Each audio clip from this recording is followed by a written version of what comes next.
tu I dah mind blown. Boleh saya katakan agak pelik sebab Redrin lawan dengan Hellcat dia kalah betul. Tapi kalau Link lawan dengan Hellcat pun sama juga. tak. Nak pelik tapi ini adalah Todak.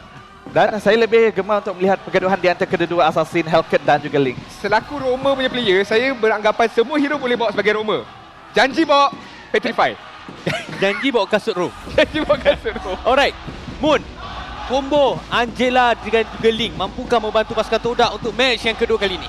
Mungkin dapat membantu, tetapi Todak juga perlu mengambil langkah yang berhati-hati kerana Hellcat. Okey, Dan- jadi Ya, tetap kita akan terus masuk ke dalam perlawanan pusingan yang kedua. Semoga Bahtera tetapkan karam, hilang gaib di dasar samudera. Empire Todak kian tenggelam. Mungkinkah Raja Baru bakal bertahta? Pusingan yang kedua di antara pasukan Homeboys berhadapan Todak dengan satu mata sudah pun berpihak kepada pasukan Homeboys. Okey, round yang kedua, pusingan yang kedua telah pun bermula ketika ini. Kalau kita lihat daripada sudut emblem setup kategori, again soalan yang sama, ada apa-apa yang menarik ke tidak? Sahabat jap. betul. Jahat. Jahat dia Angela je kot. Angela, tapi ya apabila tertangkap dan kita juga kena ingat Zain Simple juga tidak membazirkan flicker beliau sebentar tadi, mungkin memberikan fokus lebih lagi kepada turn pertama. Dia masuk Angela La Land terus tadi. Terus hilang lesap sebenarnya. Tapi again, okay, kategori soalan lebih serius. Fedrin Roma, pendapat? Tak ada masalah, tapi seperti yang awak katakan, saya lebih gemar lagi kalau adanya Pedify untuk membantu beliau melakukan setup tambahan lagi di bahagian depan. Tapi tak ada masalah juga kalau menggunakan flicker dengan adanya taunt. Tak ada masalah untuk masih lagi membantu pasukan untuk melakukan setup. Tapi ya, ini menunjukkan pasukan Todak betul-betul berharap kepada mobility daripada Link dan juga Ciku. Guys, apabila adanya Haggard untuk memaksa teamfight kepada pasukan Homeboys. Dan kita dah bincangkan tadi, dengan satu dan Nightfall sahaja boleh membazirkan perkara tersebut dengan begitu mudah. Jadi Homeboys yang mereka kena tahu adalah bagaimana mereka nak disengage. Sebab kalau kita cakap tentang Homeboys nak melakukan setup, ada Terisla, ada Edith. Bila-bila masa je boleh memaksa teamfight. Benar. Cuma satu lagi saya nak argue kat sini, bila okey, pemilihan Angela tu tak ada masalah. Penggunanya, sebab Giant Sample kita tahu kena main lebih agresif. Kita tahu dia positionnya dia dah bagus, tapi bila dia main Angela, dia kena ubah sikit, dia kena main duduk bahagian belakang and dia mungkin sukar sedikit nak keluarkan damage output yang dia ada itu. Ya, tepat sekali kena ingat. Dia perlu untuk bertindak dengan cukup-cukup baik di waktu teamfight. Kerana yang susahnya Angela ni, bila dah poking, tiba-tiba teamfight, dia nak kena keluar dan gunakan hard guard tersebut. Itu yang perlu untuk dikalkulasi sebaik mungkin. Tapi Yoms, dia dah tarik turtle, namun jauhnya rival pergi meninggalkan kawasan tersebut. Dia Link kejap lagi sampai lah tu. No, dia dah lompat-lompat sampai. Dan kalau lihat daripada perbezaan level, Giant Sample masih lagi, okey, dah ada hard guard. Jadi dengan adanya level 4 dekat Yoms, lihat bagaimana pasukan Todak boleh sedikit sebanyak berikan saingan ke atas penarian turtle yang pertama ini. Ya, rival dalam perjalanan 4,200 berbaki. Tapi lihatlah bagaimana dengan Danakfall. Hilangnya Turtle, hilangnya Yum. Masuk lagi dengan penggunaan Tempest of Blade. Momo berjaya untuk dapatkan Warlord. Akan tetapi rival dengan nyawa yang sangat rendah mungkin akan ditumbangkan Malazon yang akan berjaya untuk mendapatkan kill yang ketiga buat pasukan Homeboys. Ini yang saya katakan. Sememangnya berharap sangat terhadap harga dekat sini mungkin akan jadi kunci kemenangan untuk Todak, tetapi juga mungkin akan menjadi kunci kekalahan bagi mereka. Walaupun itu baru sahaja team fight mereka yang pertama, kita juga kena melihat bagaimana corak pergaduhan mereka selepas ini. Dan apabila Dark Nightfall itu dibuka, dia bukannya satu offensive skill set, malah boleh jadi satu defensive skill set untuk Warlord menyembunyikan diri dia. Siapa-siapa tak boleh cari kat dia apabila dia membuka Mystic Guide dan dia berada dalam keadaan selamat. Tambahan pula dia adalah pemain yang pandai jaga positioning dan tambahan lagi ada benteng pertahanan. So I'm not sure how pasukan Todak boleh cari Warlord sekali lagi untuk teamfight yang seterusnya. Saya rasa tak ada masalah dekat sini. Cuma bergantung kepada respon daripada pasukan Homeboys bila mereka nak menggunakan Dark Nightfall tersebut. Tapi bagaimanapun, kali ini untuk game yang kedua, Homeboys mendapatkan permulaan game yang lebih baik lagi. 1000 gol di bahagian depan dan juga perbezaan sebanyak 3 kill.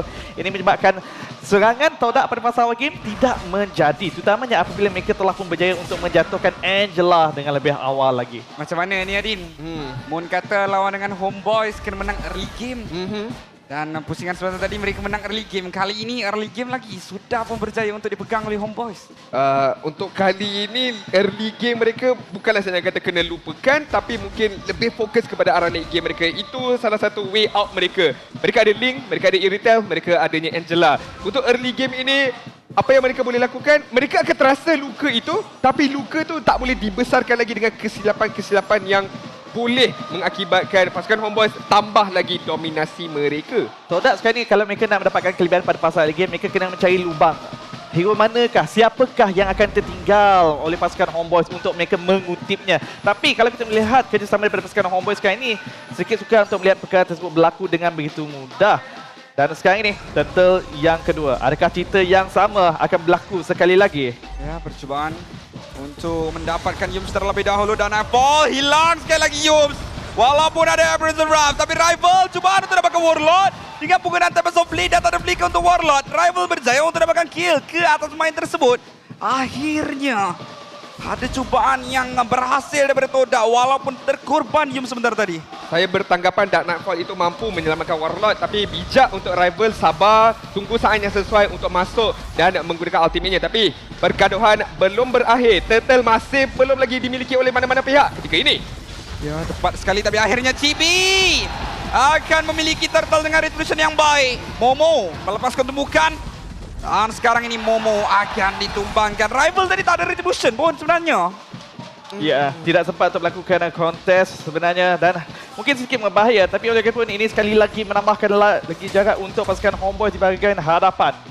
Sejujurnya kan, Kak Rakuri, adakah pasukan Todak patut ubah fokus mereka daripada penguasaan map dekat kawasan Turtle ke arah fokus dapatkan Ryzer berkali-kali? Berikan tekanan itu dekat Ryzer ketika ini. Saya rasa mungkin ya, tapi kita juga kena lihat mungkin seperti awak katakan dan Fall juga boleh dilakukan sebagai defensif dekat sini untuk menyelamatkan Ryzer. Ya, mungkin lebih mudah lagi untuk pasukan Todak dan mungkin satu perkara yang boleh dipertimbangkan oleh mereka apabila Chibi dah pun berjaya untuk mendapatkan dua turtle.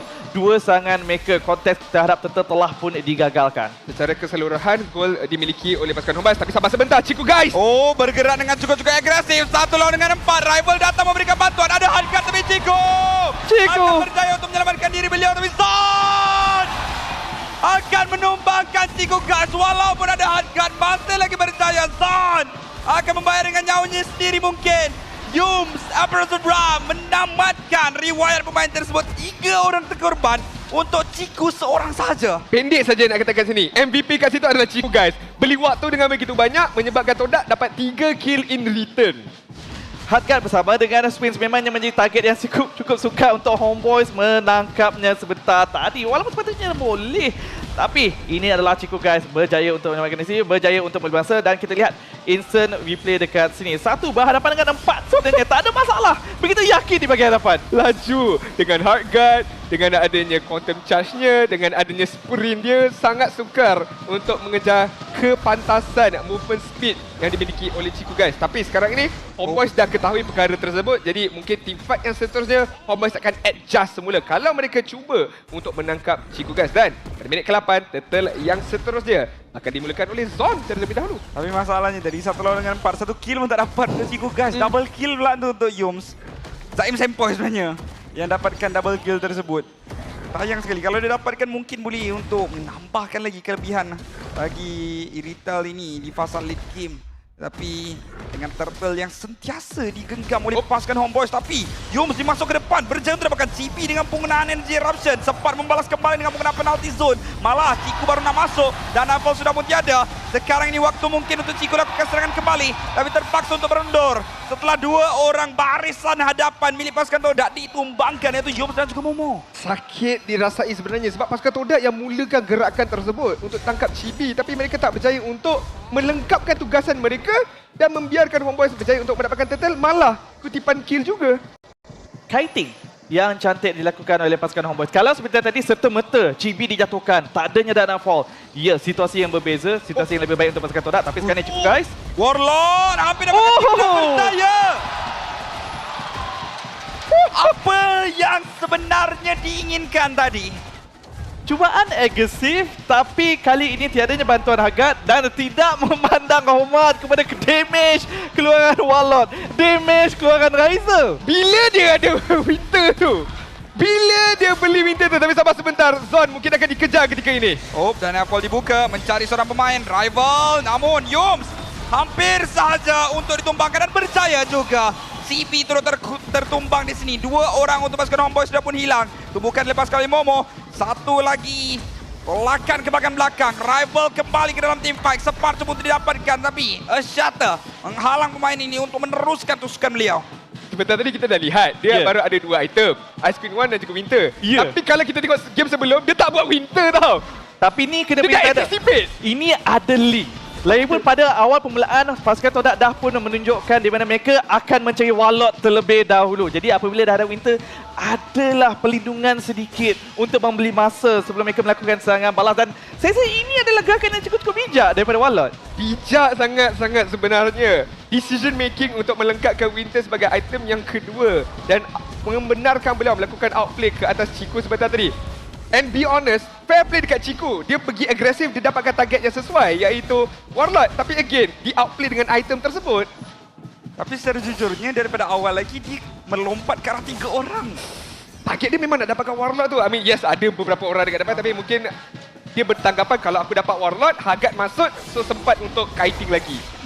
Maybe. Kalau Warlord dah tidak boleh menjadi target utama untuk pasukan Todak, bagaimana pula dengan untuk Riser? Kita juga kena lihat bilakah Wind of Nature akan disiapkan. Tapi sekarang ini di bahagian bawah Sepat Keras.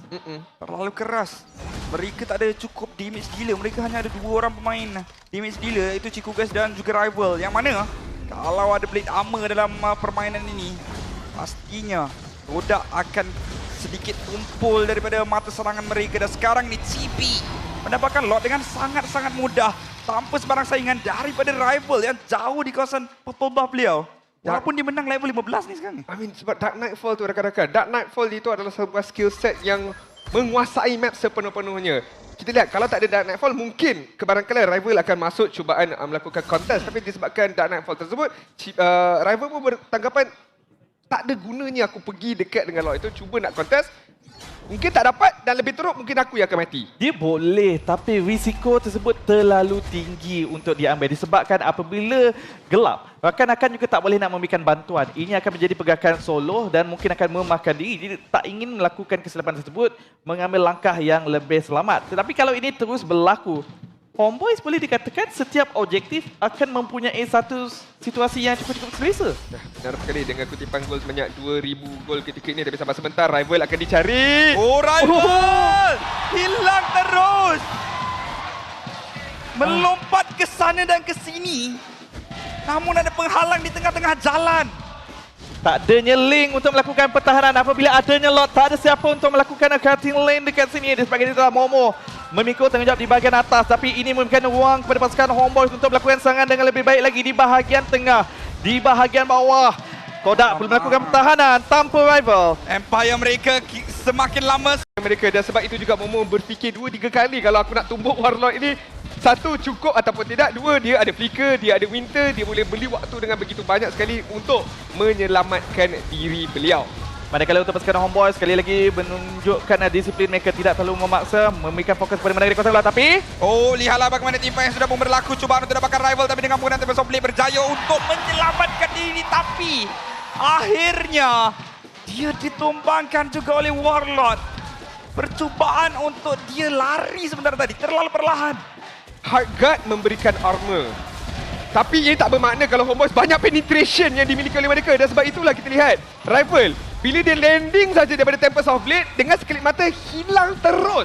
tak, masalahnya dekat sini, ini akan menjadi 5 berlawan dengan 2. Link Angela berlawan dengan 5 ahli pasukan Homeboys. Disebabkan ahli-ahli pasukan Todak yang lain tak boleh nak bantu apabila mereka tak tahu apa yang sedang berlaku, apabila mata mereka ditutup.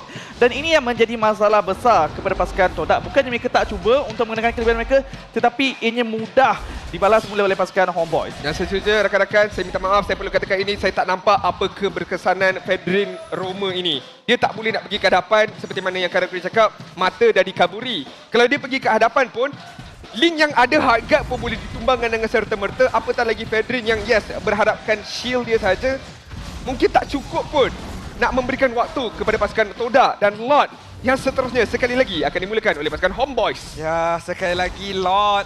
Berapa kebarangkalian untuk Todak dapatkan perkara ini? Agak rendah, TB akan milikinya dengan mudah. Rival baru sampai, Retribution pun belum tekan. Dan sekali lagi, benteng pertahanan terpaksa untuk dipersiapkan oleh Todak. Namun, ini seakan-akan tsunami yang bakal menghempas sebentar lagi. Dengan ketiadaan satu infiltrate, dengan adanya infiltrate yang sangat-sangat rendah bersudut nyawa dekat bahagian atas tu, saya rasa hampir mustahil dengan 7,000 lagi. Bayangkan apabila dah pun memasuki perkarangan rumah pasukan Todak, mereka melihat minion dah pun masuk kawasan kristal, menutup lampu dan kemudian hanya memberikan fokus untuk menjatuhkan kristal saja. Menunjukkan keadaan untuk pasukan Todak untuk melakukan pertahanan dekat sini. Jadi Todak mungkin perlu memaksa melakukan pertahanan di kawasan luar kalau nak bermain dengan lebih selamat dekat sini. Saya tak pasti rakan-rakan sebab Lord sedang mara di bahagian bawah. Dan Nightfall belum lagi dimiliki oleh Chibi, bakal ada sebentar saja lagi. Dah ada, penalty zone ada, onward ada daripada zone. Kita lihat bagaimana benteng pertahanan daripada pasukan Toda akan dibina buat kali ini. Ya, mungkin ini akan menjadi serangan yang terakhir. Tapi Yums masuk dengan energy eruption. Tapi TB tak kira. TB kemenangan dan home point. Berjaya menewaskan Empire Raja Lautan. Berjaya membawa Homeboys menaiki tahta.